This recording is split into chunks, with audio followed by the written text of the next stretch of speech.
Nagbabalik tayo sa huling yugto ng ating online viewership ngayong araw po ng Biyernes, April 5. Pero bago natin umpisahan ang huling yugto ay humihiling ako na pakisubscribe ang aking YouTube channel, pakiclick ang bell notification icon para lagi kayong updated sa mga bagong video na ilalabas ko. Salamat! So mga kaparokya, sa unang yugto at ikalawang yugto ng online viewership ang Itbulaga ay nakakuha ng 106,000 live viewers. Samantalang ang It's Showtime ay nakakuha naman ng total na 225,000 live viewers. Yan po ay sa unang yugto ng online viewership. Sa ikalawang yugto naman, ang Itbulaga ay nakakuha ng 116,000 live viewers at ang It's Showtime naman ay nakakuha ng 241,000 live viewers. So, may kita po natin na ang It's Showtime ang siyang angat pagdating sa live viewership sa unang yugto at ikalawang yugto. Pero sa ikalawang yugto, both noontime show ay tumaas or nadagdagan ang kanilang viewership online. So tara, tingnan naman natin yung huling yugto ng kanilang online viewership. So, para sa Itbulaga under TVJ Facebook page na may 2.2 million followers at sa It's Showtime naman na may 17 million followers. So, as of 2:08 PM, makikita po natin dito na ang segment ng Itbulaga ay Sugod Bahay Mga Kapatid at sila ay may 6.1 thousand live viewers. Ang It's Showtime naman, may kita po natin dito ang kanilang segment ay Tawag ng Tanghalan Kids at meron silang 9.8 thousand live viewers. So click po natin mga kaparokya para makita po natin ang actual numbers ng kanilang live viewership. So yung Itbulaga ay may 6.1 thousand live viewers at ang It's Showtime ay may 9.8 thousand live viewers. So ulitin po natin mga kaparokya, as of 2:09 PM, ang Itbulaga sila ay may 6.1 thousand live viewers.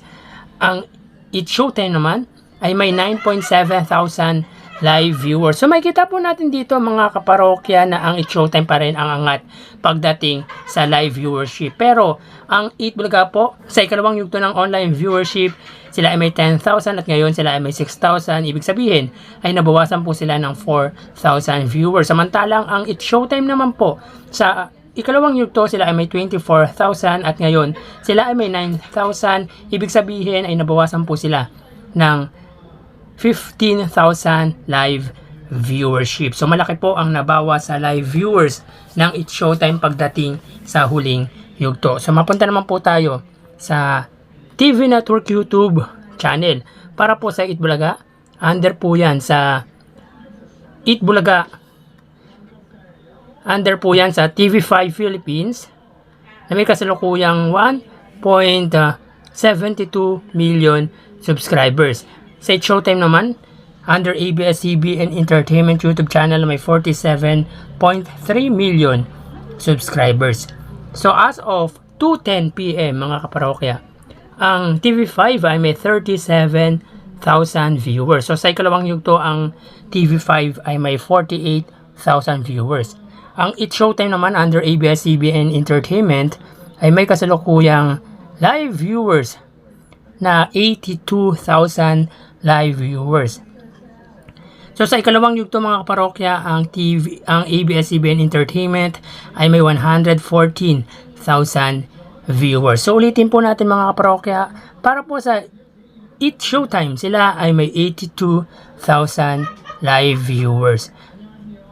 So dito may kita natin na angat ang ABS-CBN sa live viewership against TV5. Magkaganon man, ang It's Showtime under ABS-CBN ay nabawasan po ng 32,000 viewers. So malaki rin po ang nabawas sa live viewership ng It's Showtime pagdating sa sa huling yugto. At ang Itbulaga naman po ay nabawasan po sila ng 11,000 live viewers dahil sa ikalawang yugto sila ay may 48,000 at ngayon sila ay may 37,000.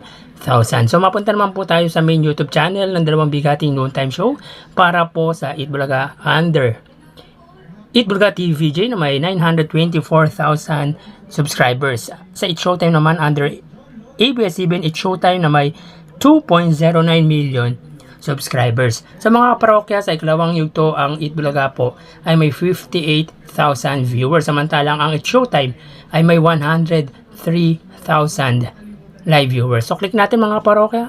Para po sa Eat Bulaga, sila ay may 45,000 live viewers. Ang Eat Showtime naman ay may 64,000 live viewers. So ulitin natin mga parokya. As of 2:12 PM, ang Eat Bulaga, sila ay may 45,000 live viewers. So, ibig sabihin po ay nabawasan po ang viewership ng Eat Bulaga ng 13,000. Samantalang ang Eat Showtime, sila ay may 64,000 live viewers. So, ibig sabihin naman dito, mga kaparokya, ang Eat Showtime ay nabawasan ng 39,000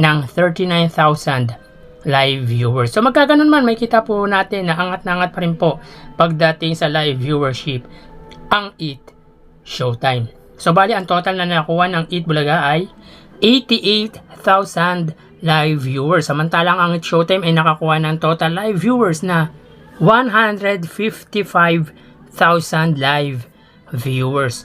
So yan po ang lumalabas sa kanilang online viewership as of 2:14 PM. So again, ang total ng live viewership ng Eat Bulaga ay 88,000 live viewers at ang Eat Showtime naman ay 155,000 live viewers. So yan po ang kanilang online viewership ngayong araw po ng Biyernes, April 5, at bukas ho ay matutunghayan natin yung unang araw ng Eat Showtime sa GMA Network at antabayanan din natin yung guest ng Eat Bulaga na si Andres Mulak. So magpapaalam na po ako. Thank you and God bless.